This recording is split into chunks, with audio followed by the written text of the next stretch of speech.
Tulungan mo ako, Lord. Tulungan mo ako, Lord. Hindi ko alam kung anong gagawin ko. Buntis ako, Lord. Tinakbuhan ako ng boyfriend ko. Niloko niya ako. Pinangako siya na makakasalan niya ako. Sabi niya, mahal na mahal niya ako. Pero bigla siyang nawala, Lord. Hindi ko alam kung anong gagawin ko. Paano ko sasabihin sa mga magulang ko, Panginoon? Palalayasin nila ako. Nakakahiya, Lord. Isa akong kahihiyan. Tulungan mo ko, Lord. Hindi ko alam kung anong gagawin ko. Gusto ko nang mamatay. Gusto ko nang mamatay.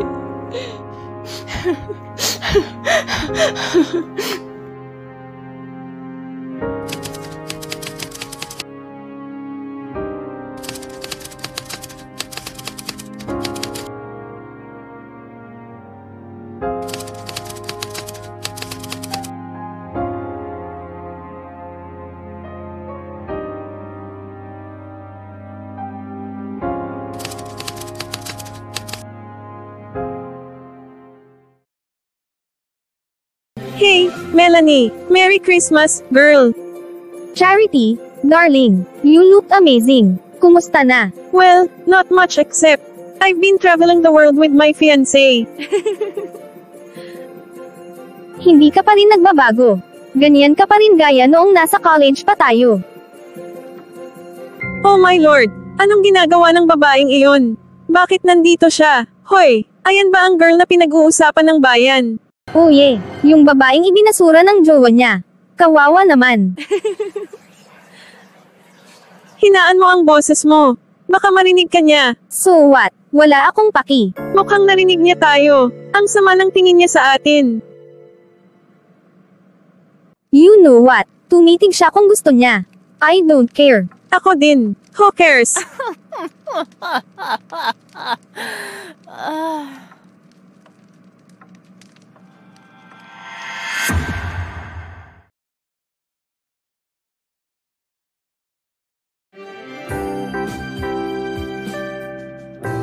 Oh, ikaw pala, Kayla.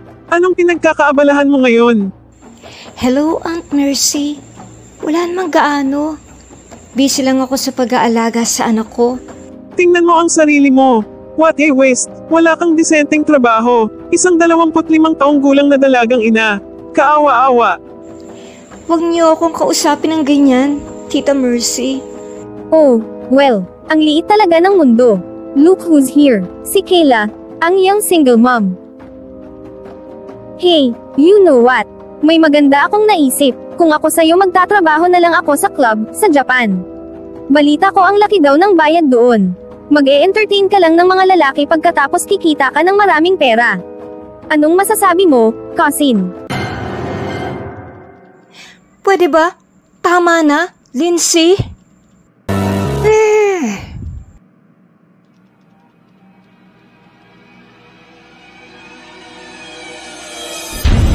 Anong problema mo, Kayla? Bakit? Tama naman ang sinabi ng anak ko. My daughter was right. Dalagang ina ka naman. Itigil mo na ang kartihan mo na para kang inosenteng babae. Pananagutan mong palakihin ang anak mo. Uminom ka na lang ng contraceptive para hindi ka magbuntis. Hindi na uso ang hiya-hiya ngayon. Huwag ka nang magbanal-banalan dyan. Please. Tama na. Kasalanan ko bang iwan ako ng ex-boyfriend ko?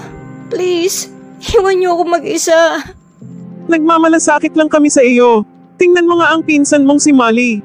Iniwanan niya yung batugan niyang asawa at nagtrabaho siya sa ibang bansa. May nakilala siyang mayamang lalaki doon. Wala namang mawawala sa iyo. Ang arte nito. Let's go, Mom. Bakit pa tayo mag-aaksaya ng oras sa loser na ito?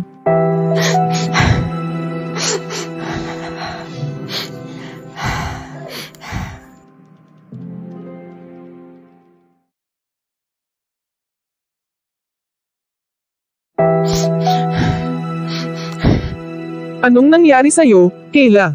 Bakit ka umiiyak? Ma'am, si Tita Mercy at si Lindsay kasi pinagtatawanan nila ako. Kinukutya nila ako. Sabi nila, bagay na bagay daw akong magtrabaho doon sa club sa Japan.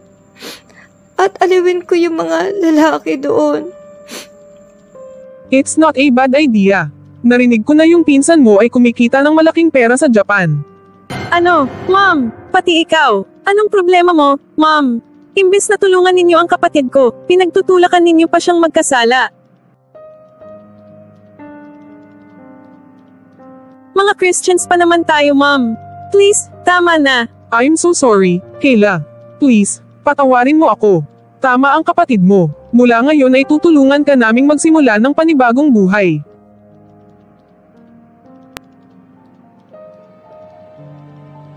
Ako at ang iyong ama ay tutulong sa pagpapalaki sa iyong anak. Nandito kami para sa iyo. Salamat, Ma'am. Salamat din, Crazy.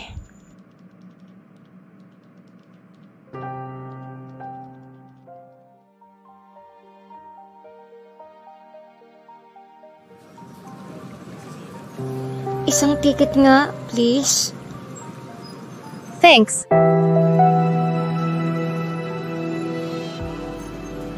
Oh, nandito ka na pala. Kumusta na ang interview mo, Kayla? Hindi ako sigurado, Chrissy. Masyadong malayo.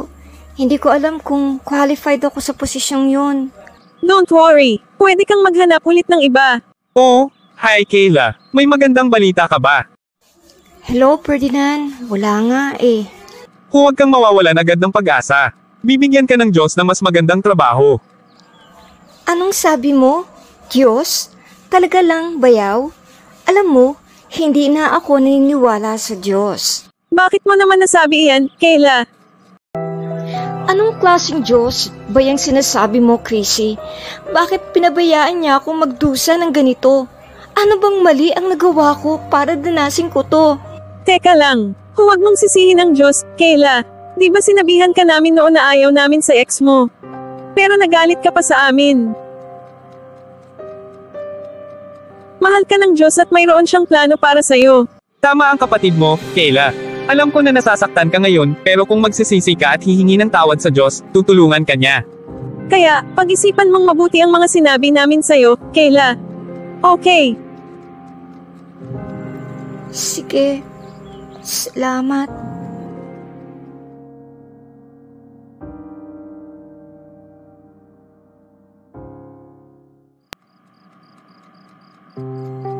Lord, tama ang kapatid at ang bayaw ko. Kasalanan ko naman talaga dahil matigas ang ulo ko. Kung nakinaglang sana ako, hindi magiging ganito ang buhay ko. Patawarin mo sana ako. Lord, bigyan mo pa ako ng isa pang pagkakataon. Mula sa araw na to, ibibigay ko na ang buhay ko sa iyo. Nangangako ako na paglilingkuran kita habang buhay. Amen. Hoy, Chrissy, mukhang masaya ka yata. Bakit? Anong nangyari? Oh yes, excited talaga ako. Inimbito ko kasi ang pastor namin dito sa bahay para sa Bible study. Gusto ka rin niyang makilala, Kayla. Talaga? Gusto ko rin makilala ang pastor niyo, Chrissy. Kailan? Anong oras? Sandali lang, dear sister. Hinga, kalma ka lang. Gusto ko talagang makilala siya. By the way, pinag-isipan kong mabuti ang sinabi mo at ni Ferdinand. At nanalangin ako at humingi ako ng tawad sa Panginoong Jesus. Yes, that's great news. Halika na at maghanda na tayo. Darating na maya-maya si pastor.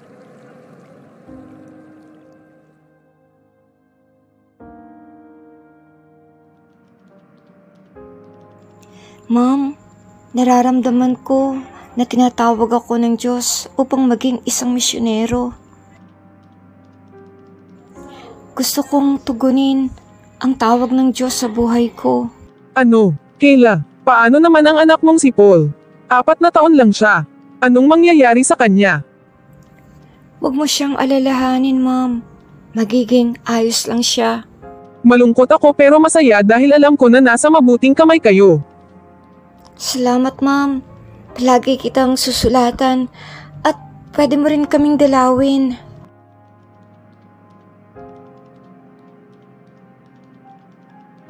Salamat, Ma'am, sa lahat. Mamimiss kita. Mamimiss ko kayo ni Paul.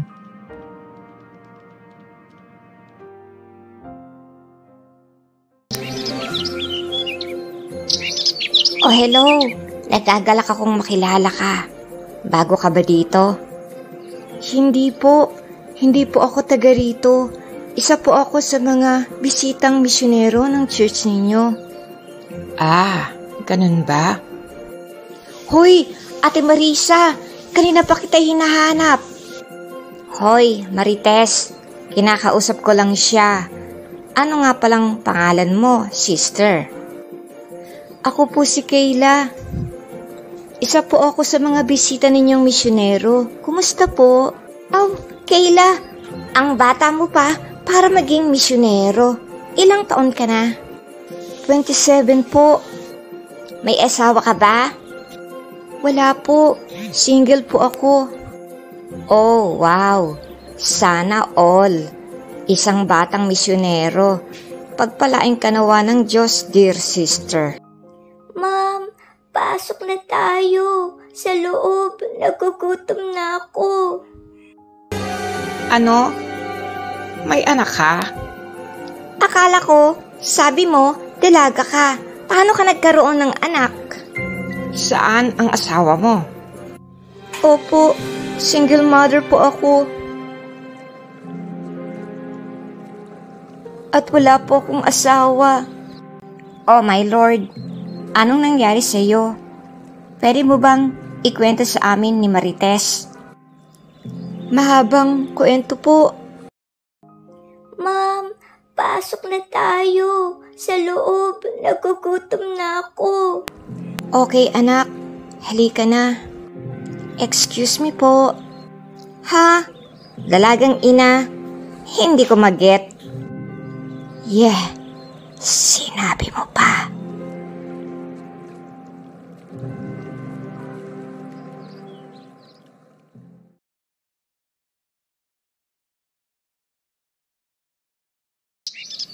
Hey Kayla, okay lang ba kung ikaw ang magpatotoo ngayong gabi sa ating krusada? Anong life testimony? Ibahagi mo sa mga tao kung paano binago ng Diyos ang buhay mo. Ah, okay. Well, may problema ka ba? Susubukan ko ang magagawa ko. Lord, pagod na po ako. Nabalik-balikan pa yung nangyari sa akin. Ayoko nang pag-usapan pa yung nangyari sa akin noon. Ayoko nang balikan yun, Lord. Paano ba ako makapag-move on ito kung palagi na lang binabalikan ko yung nangyari sa akin? Lord, palitan mo naman yung testimony ko. Sawa na ako. Nasasaktan na ako, Lord, please. Tulungan mo ako. Tulungan mo ako, Lord.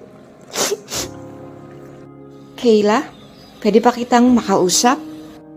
Bakit hindi mo binahagi sa mga tao ang patungkol sa bagay na gusto mong magpakamatay noon, na naanakan ka, at may anak ka na?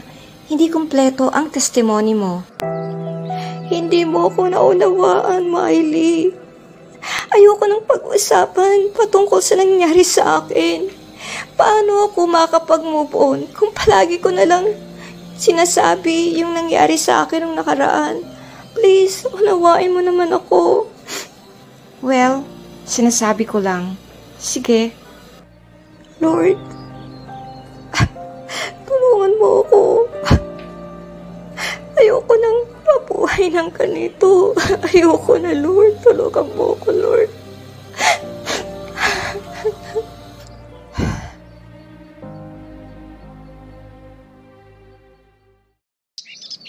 Paul, anak, bakit ka umiiyak? May nangyari ba? Nagalit sa akin yung kaibigan ko kasi sinakyan ko yung bisikleta niya. Ha? Pinagalitan ako ng nanay niya.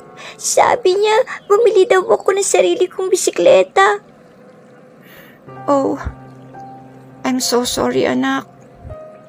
Sana may tatay ako para hindi nila ako ginaganito. Huwag kang malungkot, anak. Ang Diyos, siya ang tatay mo.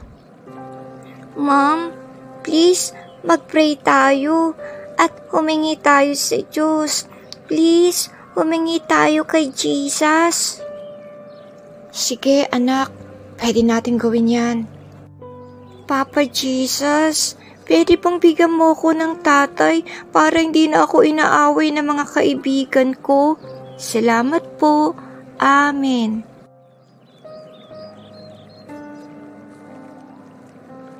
Huwag kang mag-alala, anak. Mahal ka ng Diyos at bibigyan ka niya ng tatay.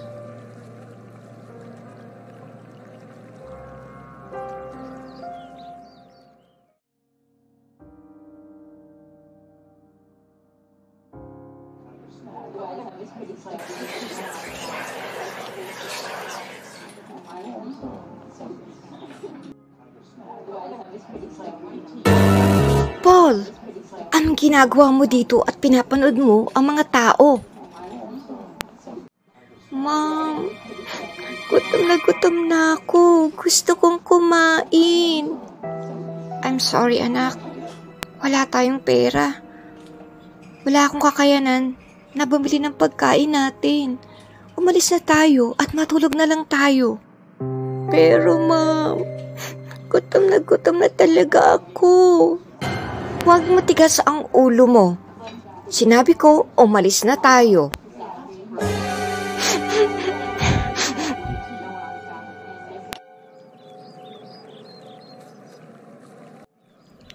Father God, mag-aanim na taon na mula nang paglingkuran kita bilang isang misyonero.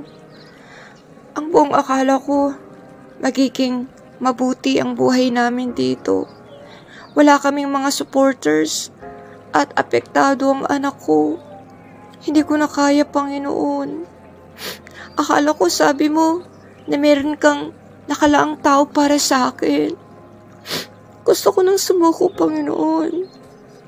Kung hindi ka gagawa, kung hindi mo ako tutulungan sa sitwasyon kong ito, mag-iimpake na lang ako at babalik na lang ako sa bahay ng mom ko. Lord, seryoso ako. Binibigyan kita ng ultimatum. Bago magpasko, gusto ko dalhin mo sa akin ang mapapangasawa ko o dalhin mo po ako sa kanya. Kung hindi, Panginoon, aalis na ako.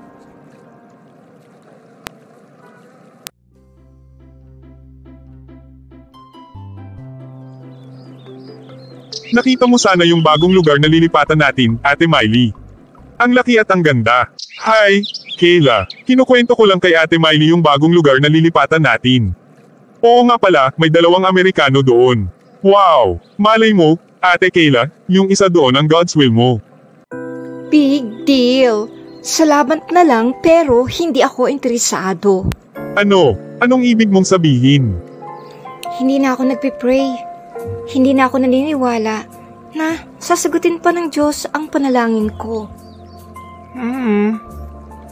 Kaya tigilan mo na ang kalokohan mo, Angelito. Sinabi mo eh. Excuse me, tama ba ang narinig ko? Na hindi mo na hinihintay ang Prince Charming mo. That's sad naman.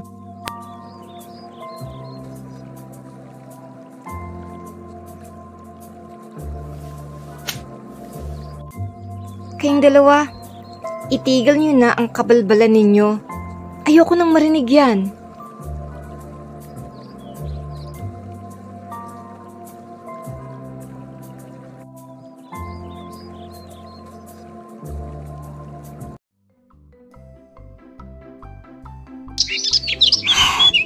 Gusto ko dito, Kate.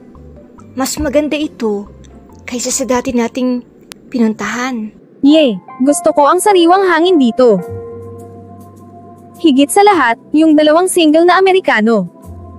Oh please, give me a break, Catherine.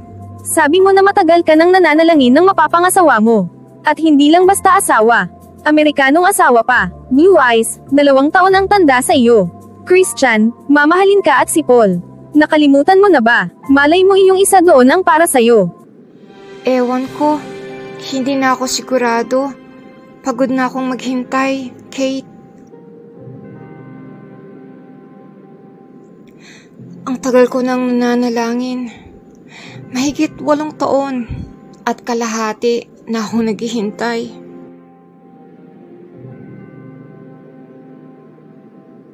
Paul, uwi na. Dumidilim na. Huwag kang bibitaw, Kayla. Sige, mag-usap ulit tayo bukas, Kate.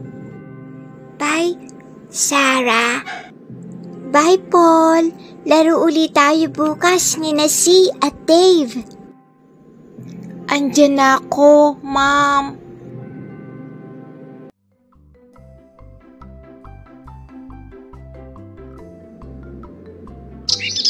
Saan ka ba galing, anak? Kanina pa ako naghahanap sa'yo. Ang saya ko ngayon, Ma'am. Alam mo, may nakilala akong bagong kaibigan. Ang bait-bait niya. Bagong kaibigan? Sino? Ang pangalan niya ay Dale, yung Amerikano na kapitbahay natin. Talaga? Okay. Sige. Maglinis ka na at maghanda ka na para sa ating hapunan.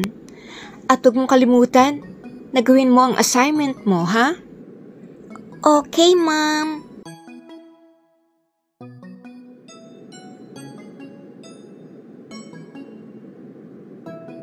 Nag-enjoy ka ba, buddy? Yes. Alright, good. Teka nga pala, nasaan nga pala ang tatay mo? Wala akong tatay eh. I'm so sorry, Paul. Hindi ko alam. Magkita ulit tayo bukas, okay? Okay. See you tomorrow, Dale. Oh, Lord. Gusto kong ampunan ng batang iyon bilang aking anak. Hey, Dale. Anong ginagawa mo? Hey, Gary. Wala naman. Nakikipaglaro lang ako sa batang iyon. Ganun ba? Pinapatawad ka nga pala ni Pastor. Okay, susunod na ako.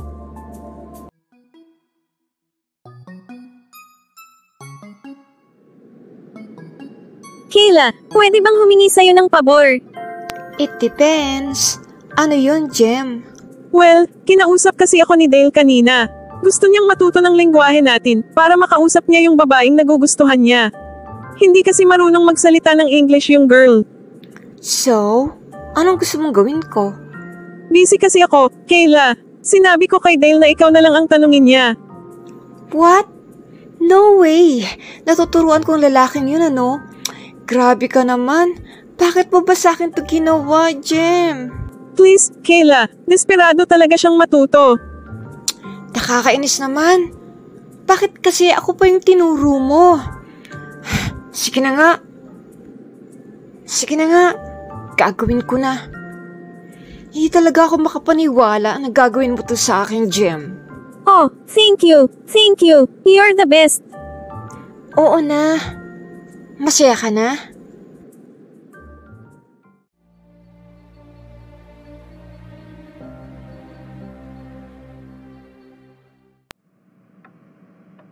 Salamat ng marami sa pagtuturo mo sa akin, Kayla.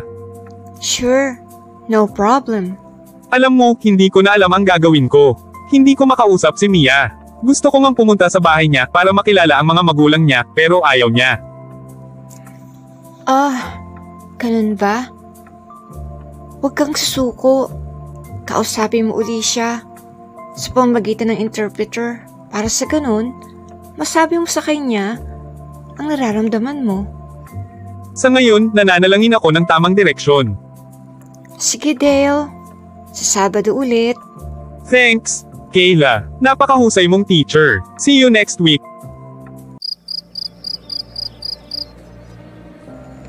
Pinadalhan ako ng sulat ni Dale, Shen. Babalik na siya sa Amerika. Binigyan ako ng permiso ng ating leader na makipag-usap ako sa kanya. Kaya, kailangan samahan mo ako sa pakikipag-usap sa kanya. Alam naman pala ng leader natin. Sure, no problem, Kayla. Huwag ninyo akong pansinin. Sige, mag-usap na kayo. Kayla, aalis na ako sa susunod na linggo. Babalik na ako sa Amerika. Sulatan mo ako sa address na ibinigay ko sa iyo. Sure, no problem, Dale. Kayla, bago ako umalis, gusto ko sanang malaman kung pwede kitang dalawin sa bahay ninyo. Sige, pwede naman.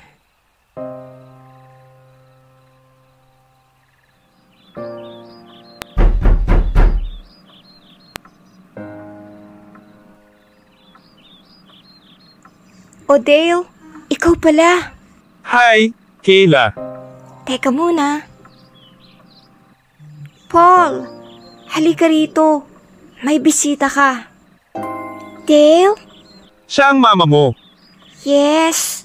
Hindi ko alam dahil hindi ko kayo nakikitang magkasama.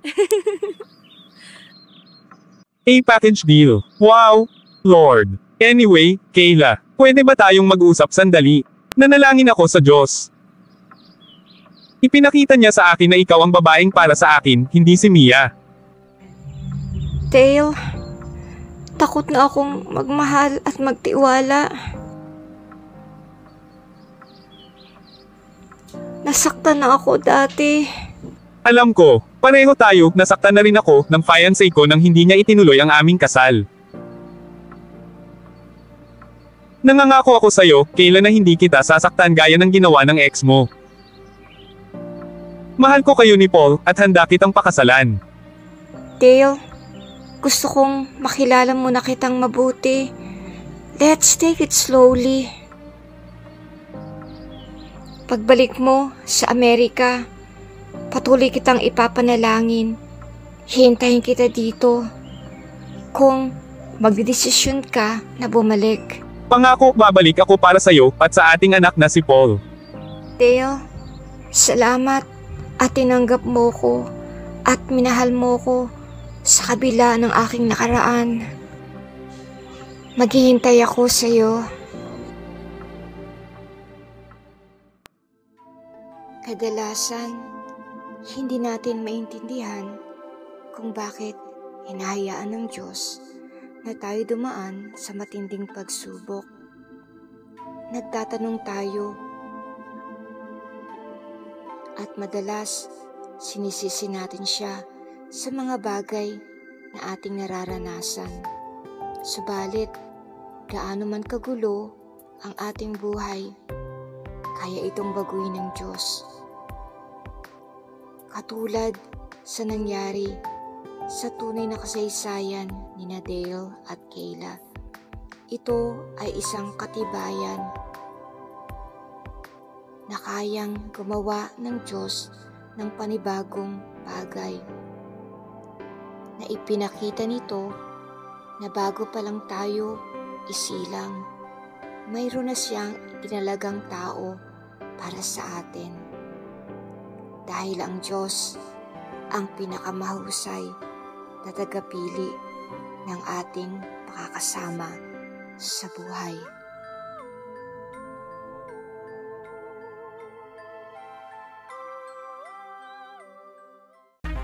Youth on the Rock. Jesus is the rock. For young people and old alike, please like, share, and subscribe to our channel.